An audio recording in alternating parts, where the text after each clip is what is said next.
Salut, on se retrouve pour un nouveau vlog pour voir un petit peu l'avancée de ce terrain-là, voir un petit peu ce qui s'est passé. Donc ça fait, je pense, 2-3 semaines à peu près depuis la dernière vidéo. Et donc je vais vous montrer un petit peu ce qui s'est passé depuis. La dernière fois, c'était un terrain à nu, donc il y avait que, je venais de le récupérer, c'était que de l'herbe. J'avais fait quelques trous à la tarière, quelques petites analyses comme ça. J'avais designé le terrain, mais il n'y avait pas vraiment grand-chose de fait dessus. Là aujourd'hui, il n'y a pas non plus énormément de choses, mais ça avance quand même. Ça commence à s'aménager tout doucement. La première chose que j'ai mis, c'est de mettre cette bâche-là. Donc c'est une bâche d'ensilage. Ce sera là où il y aura toutes mes futures cultures maraîchères et de fleurs dessus. Et du coup, c'est la première truc que j'ai fait, donc ça fait là 2-3 semaines. J'aimerais bien la laisser encore au moins un mois facilement, voire 2 mois pour certaines cultures. Donc pour que ce soit le plus clean possible en dessous et le plus facile pour repiquer après tout ce dont j'ai besoin. Donc voilà, donc ça c'est le premier truc. Étaler tout seul ça se fait, hein. C'est pas la bâche qui est dure à étaler. Attendre un petit peu, on voit que là c'est pas parfaitement tendu. Elle fait 8 mètres de large, 40 mètres de long. Et après, ce qui est un peu galère tout seul, c'est de porter tous les sacs de poids pour pas que ça s'envole avec le vent, parce qu'on est dans une zone où il y a pas mal de vent. Et donc ça, à porter tout seul, c'est un peu galère. Mais en gros, ça prend 1 heure, je dirais, avec le portage de tout et tout. Donc là, c'est des sacs de sable, ça doit faire à peu près 10 kg, 10-12 kg.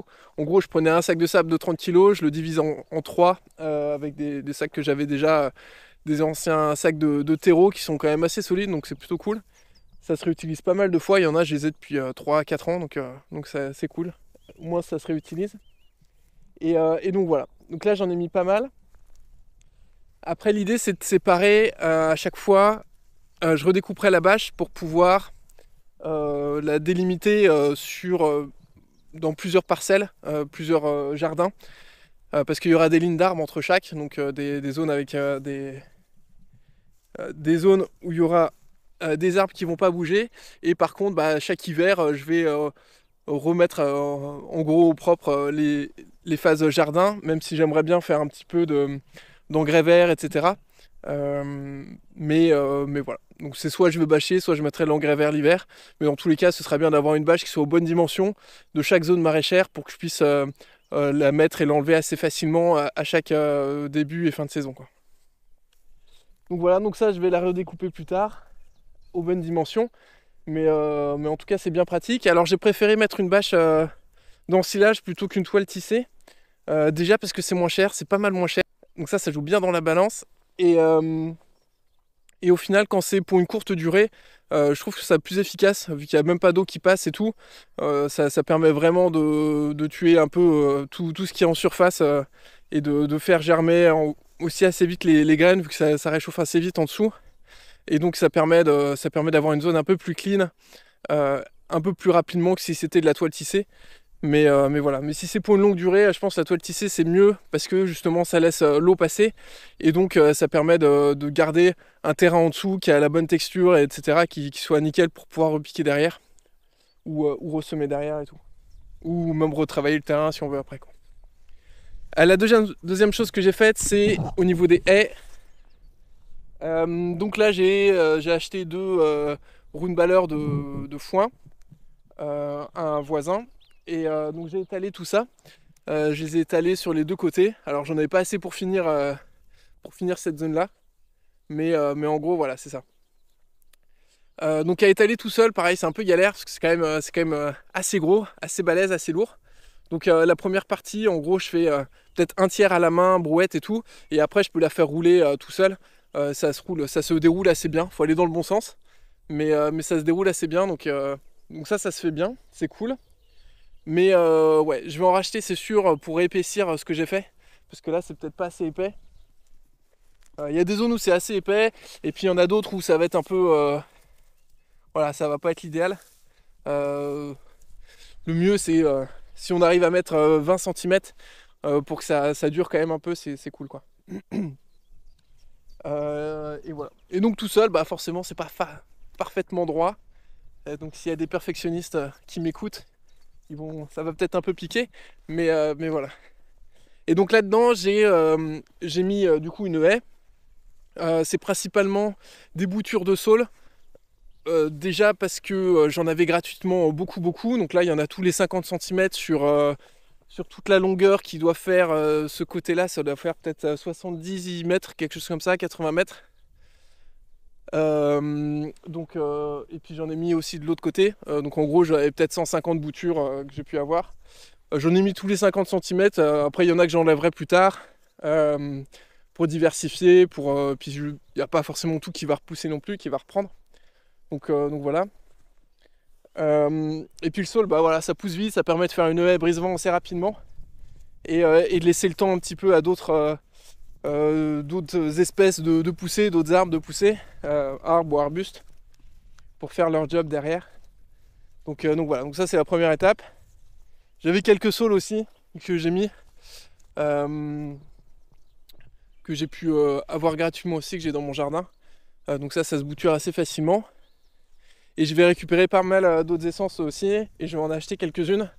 J'espère recevoir cette semaine ou la semaine prochaine, et pour replanter ça directement. Donc ça c'est plutôt cool.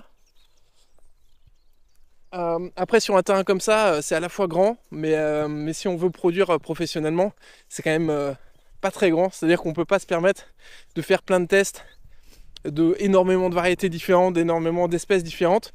Au final, il faut être assez pragmatique dans les choix qu'on fait. Et je pourrais pas faire toutes les variétés dont j'ai envie, dont je rêve, tout ce qu'on voit dans les bouquins aussi de permaculture où les gens s'emballent très vite aussi pour avoir une très grande diversité. Mais si on veut pas prendre trop de place par rapport aux cultures qui rapportent, et ben dans ce cas-là, faut faire des choix et on peut pas mettre tout ce qu'on veut, quoi. Donc voilà. Ça c'était pour les haies.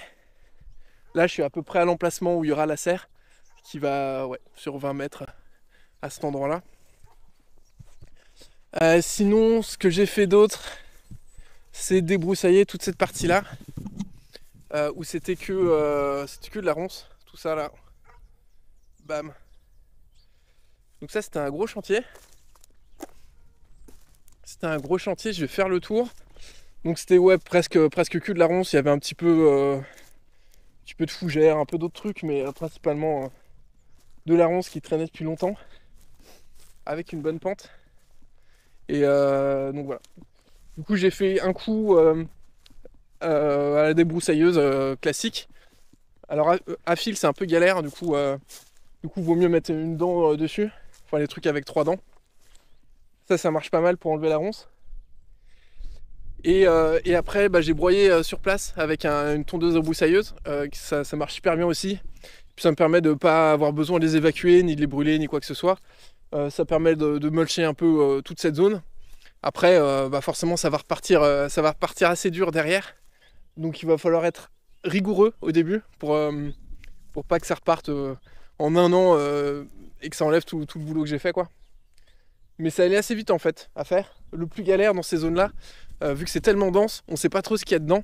Et donc le plus galère, c'est d'enlever justement, déjà de pas se faire avoir si on n'a pas vu qu'il y avait de la clôture ou qu'il y avait du fil barbelé et tout.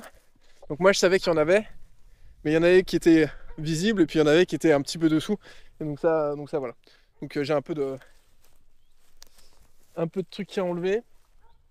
Il y avait du fer à béton aussi pour compléter. Enfin bref, il y avait quelques trucs. J'ai pu le voir venir, donc ça va pas casser les machines. Mais voilà. En tout cas là, ça fait un bel espace où je vais pouvoir.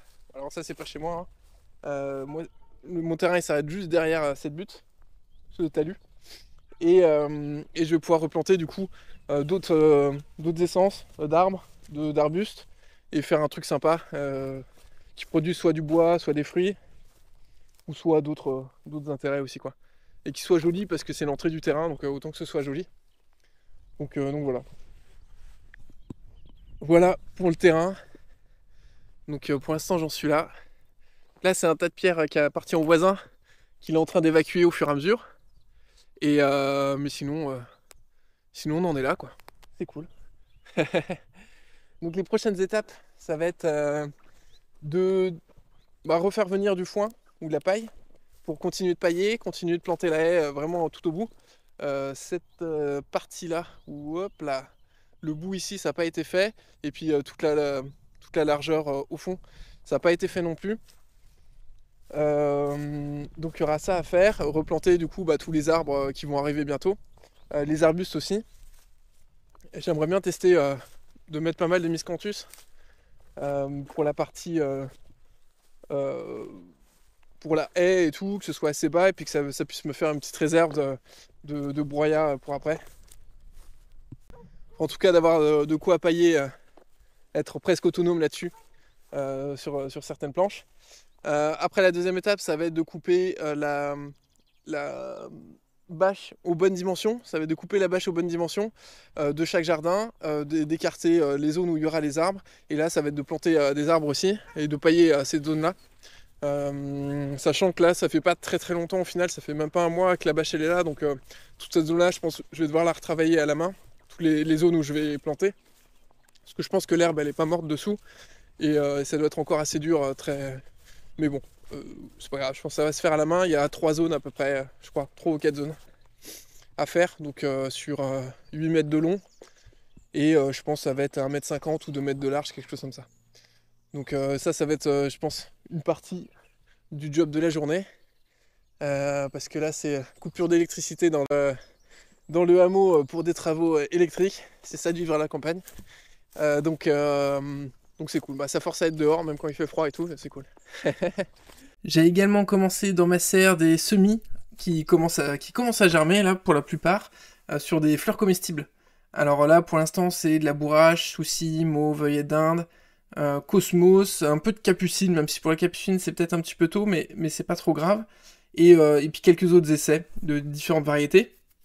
Donc là j'utilise ma serre qui est normalement utilisée pour les micro-pousses, mais vu qu'en basse saison moi je produis pas ou presque pas, à part quelques essais à droite à gauche ou pour ma consommation, mais sinon globalement j'ai beaucoup de place disponible pour faire tous ces semis, surtout que j'ai une partie sur une table chauffante, donc ça me permet d'éviter les gelées la nuit et de maintenir une température minimale de 15 degrés la nuit je dirais, et puis la journée ça chauffe quand même assez de manière naturelle, donc il n'y a pas tellement besoin de chauffer, et en plus de ma serre j'ai un peu de voile microclimat pour pouvoir réchauffer le tout ou éviter de trop consommer d'électricité aussi pour le chauffage. C'est un système de câble chauffant classique dans du sable, mais voilà. Donc là ça me permet d'avoir mes premiers semis, mes premières germinations, donc ça c'est cool, ce sera repiqué dans quelques semaines, et je vais continuer à en faire. Pour les légumes c'est un petit peu tôt dans mon cas, je commencerai dans 2 semaines je pense, à peu près, puisque ça sert à rien que j'en fasse trop tôt, pour la partie vente en tout cas, puisque je vais plutôt faire des mini-légumes ou des légumes à cycle rapide. Et le début de ma saison est plutôt dicté par le début des micro-pousses, donc le déplacement de ma serre, etc. Donc ce sera un petit peu plus tard. Donc je ferai vraiment tout ce qui est semi-légumes en début avril à peu près, voire mi-avril. J'ai fait le tour de ce que je voulais vous dire, je voulais vous partager. N'hésitez pas à me mettre en commentaire si vous avez des questions sur les avancements, si vous avez des remarques à faire. Et n'hésitez pas non plus à mettre un petit like et à vous abonner si c'est toujours pas fait pour soutenir la chaîne. Et je vous remercie et à la prochaine.